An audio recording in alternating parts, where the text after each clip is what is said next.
اعوذ باللہ من الشیطان الرجیم، بسم اللہ الرحمن الرحیم۔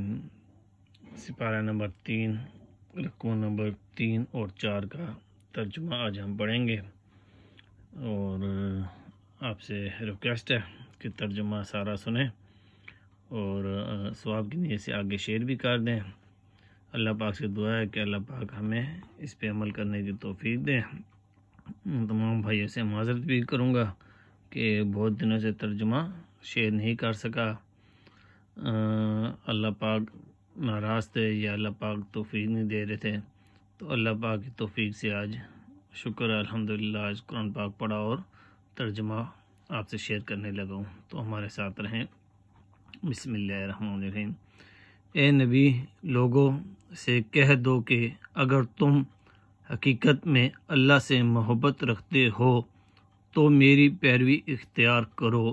اللہ تم سے محبت کرے گا اور تمہاری خطاؤں سے درگزر فرمائے گا۔ وہ بڑا معاف کرنے والا اور رحیم ہے۔ ان سے کہو کہ اللہ اور رسول کی اطاعت قبول کرو۔ پھر اگر وہ تمہاری یہ دعوت قبول نہ کریں تو یقیناً یہ ممکن نہیں ہے کہ اللہ ایسے لوگوں سے محبت کرے جو اس کی اور اس کے رسول کی اطاعت سے انکار کرتے ہوں۔ اللہ نے آدم اور نوح اور آل ابراہیم اور آل عمران کو تمام دنیا والوں پر ترجیح دے کر اپنی رسالت کے لیے منتخب کیا تھا۔ یہ ایک سلسلے کے لوگ تھے جو ایک دوسرے کی نسل سے پیدا ہوئے تھے۔ اللہ سب کچھ سنتا ہے اور جانتا ہے۔ وہ اس وقت سن رہا تھا جب عمران کی دعوت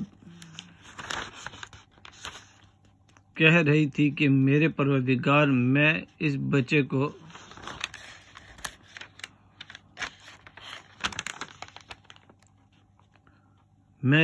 کو جو میرے پیٹ میں ہے تیری نظر کرتی ہوں، وہ تیرے ہی کام کے لیے وقف ہوگا۔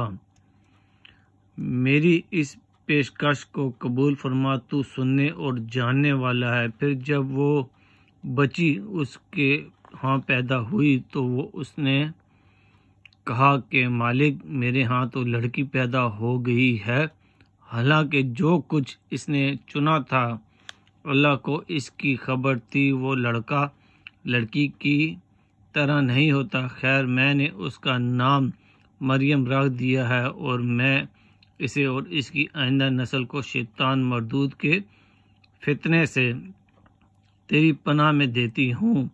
آخر کار اس کے رب نے اس لڑکی کو بخوشی قبول فرما لیا، اسے بڑی اچھی لڑکی بنا کر اٹھایا اور زکریا کو اس کا سرپرست بنا دیا۔ زکریا جب کبھی اس کے پاس محراب میں جاتا تو اس کے پاس کچھ نہ کچھ کھانے پینے کا سامان پاتا۔ پوچھتا، مریم، یہ تیرے پاس کہاں سے آیا؟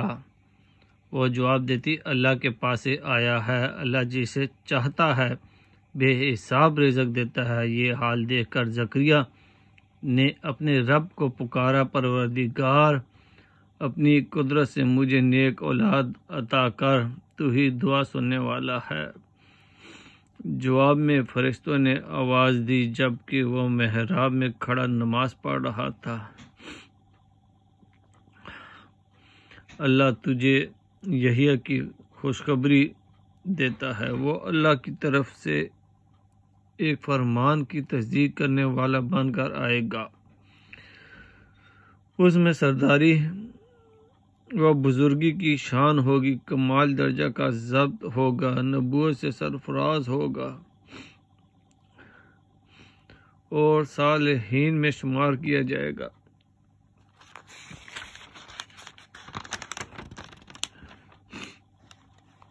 زکریا نے کہا، پروردگار، بھلا میرے ہاں لڑکا کہاں سے ہوگا؟ میں تو بہت بوڑھا ہو چکا ہوں اور میری بیوی بانجھ ہے۔ جواب ملا، ایسا ہی ہوگا، اللہ جو چاہتا ہے کرتا ہے۔ عرض کیا، مالک، پھر کوئی نشانی میرے لیے مقرر فرما دے۔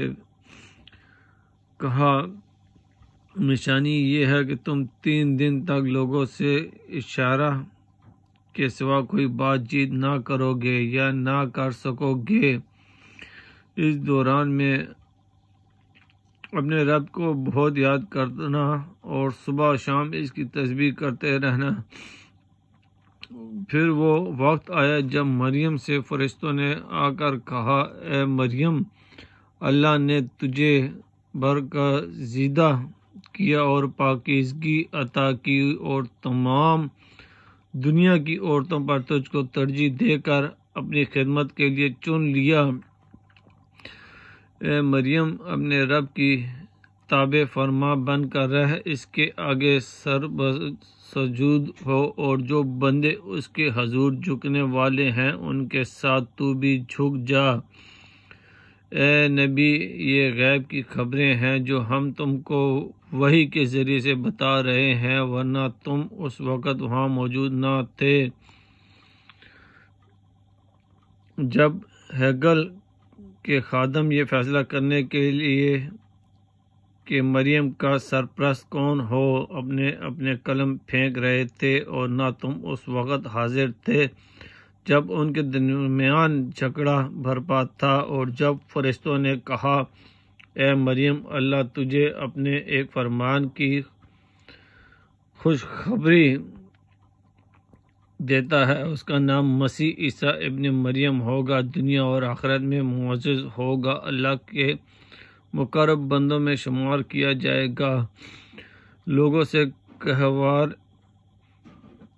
رہے میں بھی کلام کرے گا، اور بڑی عمر کو پہنچ کر بھی اور ایک مرد سالہ ہوگا۔ یہ سن کر مریم بولی، پروردگار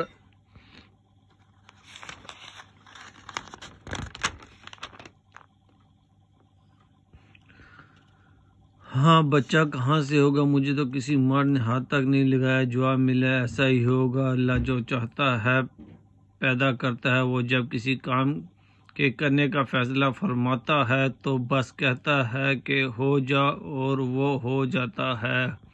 فرشتوں نے پھر اپنے سلسلے کلام میں کہا، اور اللہ اسے کتاب و حکمت کی تعلیم دے گا، توریت اور انجیل کا علم سکھائے گا، اور بنی اسرائیل کی طرف اپنا رسول مقرر کرے گا۔